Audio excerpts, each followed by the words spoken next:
Muhammad Zarno, putra Jen Salimar batal untuk mengazankan ibundanya secara langsung sebelum dimakamkan di TPU Jeruk Purut. Zarno tak kuasa menahan air mata saat peti jenazah Jen sudah masuk liang lahat.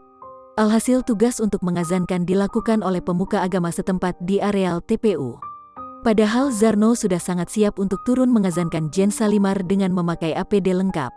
Kabar bahwa Zarno akan mengumandangkan azan langsung di pusara sang bunda diungkapkan oleh Adi, adik ipar Jen Salimar. Jadi nanti yang mengazankan anaknya, Zarno, nanti dia pakai APD adzannya, kata Adi. Tapi nanti di sana, TPU Jeruk Purut, disempatkan disolatkan dulu, diadzankan baru dikubur, jelasnya. Setelah Jen dimakamkan pun Zarno terlihat duduk sambil menangis. Ia menangis sembari memegangi kepalanya seolah tak percaya ibundanya sudah meninggal dunia. Jen meninggal dunia pada tanggal 4 Juli tahun 2021, sekira pukul 4.20 waktu Indonesia Barat di RSJMC, Jakarta Selatan. Asma dan COVID-19 jadi penyebab Jen meninggal dunia meski sudah sempat membaik.